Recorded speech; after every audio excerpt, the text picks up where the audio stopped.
We all suffered from long COVID. I contracted COVID in March 2020. This was a few days before first lockdown. I was very poorly. I was off work for some time.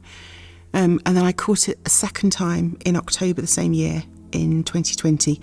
First time round, the March 2020, it started with severe breathlessness. It was in the middle of the night. I also had a really high temperature. I had chest pain, lung pain, and I just felt like I was drowning. It was so scary. I'm not a dramatic person at all, and waiting for the paramedics to come, and they came really quickly. I thought I was going to die. I just couldn't breathe. It's as simple as that. And when I caught it a second time, I just couldn't believe it. And I did think to myself, why me? But at that time also, others were getting COVID, and also we were seeing people passing away from it and not surviving. And a colleague of mine caught COVID around about the second time, around in October, and he passed away. He didn't make it. And so that's when it started to really dawn on me, the seriousness of COVID. And that's when people realised you could get it twice or even 3 times. I just felt I hadn't really recovered fully, but it was only after the second time. So as we're ending the year of 2020, going into 2021, was when I started to realise that these symptoms weren't going away. And in fact, if anything, they were morphing into other things. The chronic fatigue, I've never come across anything like that before. I was reasonably fit and healthy before COVID. The chronic fatigue was so intense that there were times when I couldn't go from the bedroom to the bathroom. I couldn't get out of bed. I couldn't do issues around self-care. I couldn't wash my hair by myself. The brain fog was really bad. The breathlessness was starting to become a serious problem, whereas I could only speak for a few words before the breathlessness would just take hold. I couldn't lie down flat because it felt like my lungs was pressing on my heart. And that's when I started with some of the mental health problems, which I've never had before. And it started when I felt this drowning experience continually. And I started to get quite low mood, quite high anxiety levels. I was having panic attacks, and also was having flashbacks.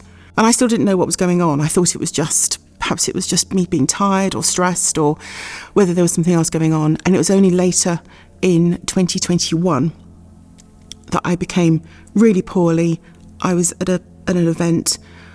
I passed out, and I ended up being admitted into hospital. And after a number of tests and speaking to the consultant there, I got my diagnosis of long COVID. I thought the range of symptoms was just something to do with me but it wasn't. Now I know there's hundreds, thousands of us that have got long COVID. And the symptoms, although are very different, there's still common themes throughout all of them. And so just feeling not alone, or not feeling that it's something that I've done or something I brought on myself, really helps in that journey, that you're not on your own. I think I had an element of a kind of guilt aspect here to say that, I'm okay. I survived. I can function, but I wasn't functioning. There was not brilliant quality of life. And the drowning feeling, and the panic attacks and the flashbacks was just so terrifying. I wouldn't wish that on anyone.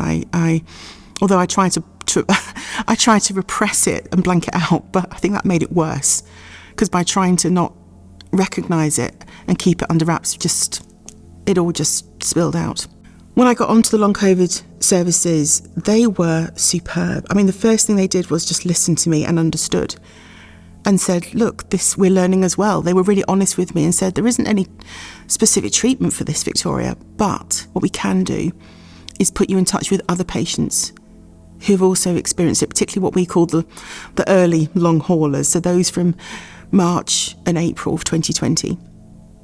They also put me in touch with quite a few different clinicians and therapists.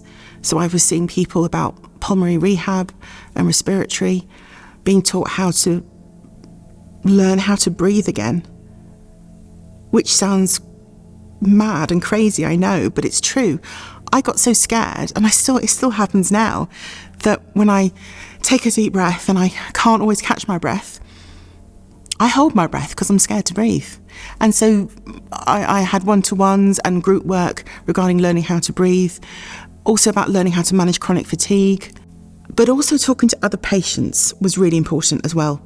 So about learning, sharing our experiences, and what we say to other people about long COVID, because it is invisible and you can't see it. And also about things like journaling, and about kind of not seeing yourself as diminished. Focus on that it is a journey, and you're going to have good days and bad days. I also have oxygen therapy as well, which helps some of my breathing. I saw a nutritionalist through the NHS around looking at my things that I can for my energy and my fatigue. I couldn't fault the NHS at all. I think they've been fantastic. I know they received some extra funding for the long COVID services that they provided, but they have been fantastic. If it wasn't for them, I don't know where I would have been. For those people who have still got symptoms or have not been diagnosed, reach out, speak to your GP. There are a lot of support networks for long COVID. If you have a loved one or a colleague or a friend that's suffering from long COVID, there's lots of support networks for you as well. And I just wanted to raise awareness that COVID hasn't gone away. For some, for many, it's still there. It still haunts a lot of people. And so it is a journey. We will find other forms of treatment for long COVID.